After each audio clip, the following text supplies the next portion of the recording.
Hello everyone, कैसे हैं आप सभी। स्वागत है आपका Unacademy defence Gurukul YouTube channel पर। और आज जो है वो एक बहुत ही इंटरेस्टिंग और जरूरी टॉपिक है जो हम यहाँ पे कवर करने वाले हैं, बिकॉज बहुत सारे बच्चों का ये डाउट रहता है कि कितना कंपटीशन है डिफेंस एग्जाम्स में और कितनी तैयारी करनी पड़ेगी। ये सारी चीजें जो है वो आपकी रहती हैं, जो आप हमसे पूछते हैं। तो आज जो है वो हम इसी बात पे जो है वो डिस्कशन करने वाले हैं कि एक्चुअली में कंपटीशन कितना है और आपको कितनी तैयारी करनी है। ठीक है, वो हम थोड़ा सा सही से समझते हैं आज।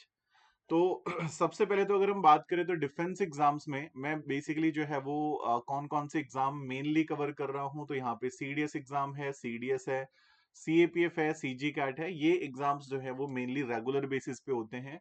तो इनके बारे में मैं बात कर रहा हूँ। अब देखो, इनमें अगर हम बात करें तो थोड़ा हम एक स्ट्रक्चर को समझते हैं। तो मैं आपको अगर नंबर्स की बात करूं तो हम सीडीएस की बात करते हैं और सेम जो है वो एप्लीकेबल होता है एफकेड में, सीएपीएफ में, सीजी कैट में। तो लेट अगर आप डिफेंस के एग्जाम्स देखते हो तो लेट से कि अगर हमने सीडीएस की बात करी तो नंबर ऑफ एप्लीकेंट्स जो होते हैं वो लगभग जो है वो 7 to 8 lakhs होते हैं। 7 से 8 लाख बच्चे हैं जो इस पेपर को फिल करते हैं, एप्लीकेशन फिल करते हैं। अब 7 से 8 लाख बच्चे एप्लीकेशन फिल कर रहे हैं और आपको पता है कि जो वैकेंसीज होती हैं लगभग जो है वो 300 से 400 की रेंज के बीच में रहती हैं। तो 300 400 की वैकेंसीज के लिए 7 8 लाख बच्चे बहुत ज्यादा हो गया। लेकिन यहाँ पे एक चीज ये हो जाती है कि अराउंड जो है वो 30 40% बच्चे ऐसे होते हैं जो जस्ट वैसे ही फॉर्म फिल कर देते हैं। ठीक है, सो उसमें से जो एक्चुअली में जो बच्चे होते हैं जिन्होंने एग्जाम देना है वो आप मान के चलिए कि सिर्फ 5 लाख बच्चे बचते हैं जो एग्जाम देते हैं। ये नंबर जो है वो खुद ही थोड़ा थोड़ा कम हो जाता है। एफकेड में फिल ही 5 लाख करते तो वहां पे और कम हो जाएगा नंबर। सीएपीएफ में भी लगभग इसी रेंज में होते हैं। तो 5 लाख के आसपास बच्चे होते हैं जो एक्चुअली में पेपर देने के लिए आप समझ सकते हैं कि पेपर देने वाले हैं। उसमें से आप सीधा सीधा हाफ कर लो।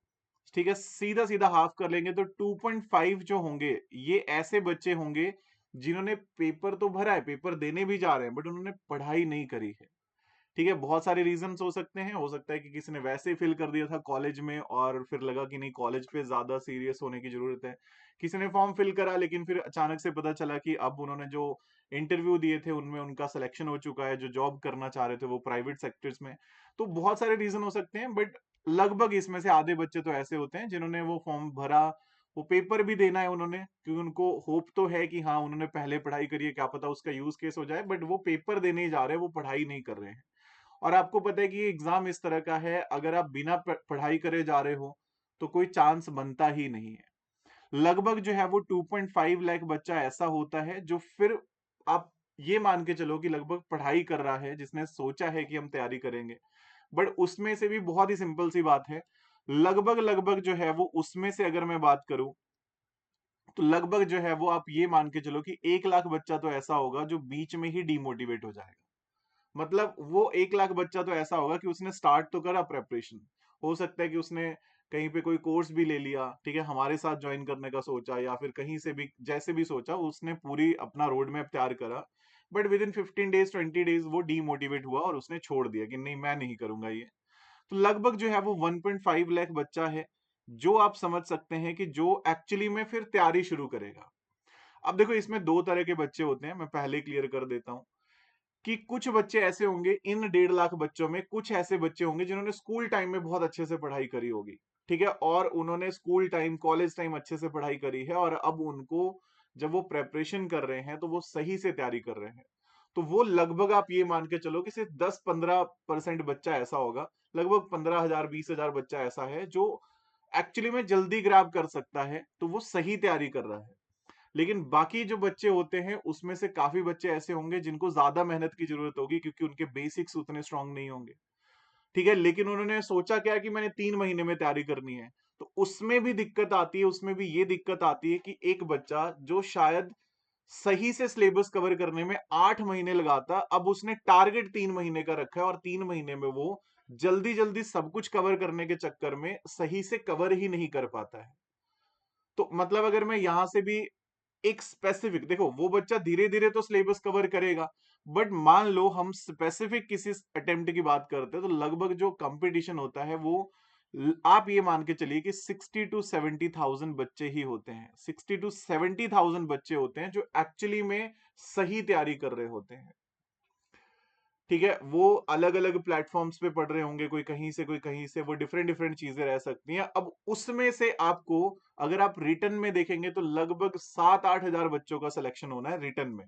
मतलब आप ये मान के चलिए कि 10 लोगों के साथ आप कंपटीशन कर रहे हैं रिटर्न के टाइम पे। और उसके बाद उस 7-8 हजार लोगों में से ही आप ये मान के चलिए कि लगभग जो है वो, जब आप एसएसबी के बाद एंड फाइनल सिलेक्शन की बात करेंगे तो 300-400 बच्चा जो है वो फाइनली सिलेक्ट हो रहा होगा। तो कंपटीशन जो है वो आप 7-8 लाख पे देखोगे तो बहुत ज्यादा दिखेगा, बट 60-70,000 में आप देखोगे तो वो फेयर कंपटीशन है जहां पे आपको सोचना है। और मैं हमेशा एक चीज बोलता हूं कि देखो, जो मेहनत है ना वो सबकी बराबर लगनी है। ठीक है, किसी ने स्कूल टाइम में बहुत मेहनत करी है, तो आप सुनते होंगे कि एक बच्चा है, उसने 2 महीने जो है वो जैसे ही फॉर्म फिल करा उसके बाद तैयारी शुरू करी और पेपर अच्छा गया, सिलेक्शन हो गया। तो वो हम सिर्फ वो वाला पार्ट देख रहे हैं कि अच्छा फॉर्म भरा, 2 महीने तैयारी करी और एग्जाम दिया, पेपर क्लियर हो गया, लेकिन उसका पीछे का जो स्ट्रगल है, उसने पहले जो मेहनत करी है स्कूल टाइम में, कॉलेज टाइम में, वो हम वहां पे ध्यान नहीं देते हैं। तो आपको ये समझना है, अगर आपको ऑफिसर बनना है, जो बच्चा उस सीट पे जाके बैठ रहा है ना, उसकी मेहनत उतनी ही लगी होगी जितनी दूसरों की लगी होगी। तो किसी ने वो पहले मेहनत कर रखी है तो अब कम करनी पड़ रही है, किसी ने पहले कम की है तो अब उसको ज्यादा करनी पड़ेगी। मतलब आपको ओवरऑल बैलेंस तो बनाना पड़ेगा कि आप उस सीट तक पहुंच रहे हो, तो उतना कैलिबर होना चाहिए, उतनी मेहनत लगी होनी चाहिए आपकी। ठीक है, सो ये सारी चीजें हैं।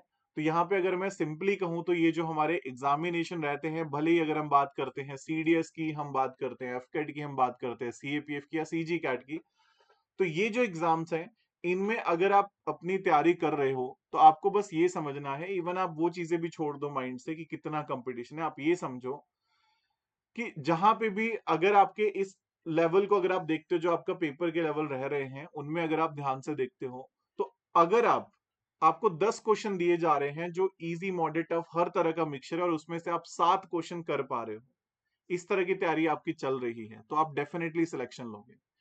अगर आप इंग्लिश में लेट से कि 8 कर पा रहे हो, मैथ्स में 7-6-7 कर पा रहे हो, और जीएस में अगर आप 5 भी कर रहे हो 10 में से, मतलब एक अप्रोक्स आइडिया बता रहा हूं, तो वहां से आप बढ़िया कर रहे हो। तो आपको थोड़े पीवाईक्यू देखने चाहिए उस कंपटीशन को जानने के लिए, और वहां से बेटर तरीके से आपको चीजें समझ में आती हैं।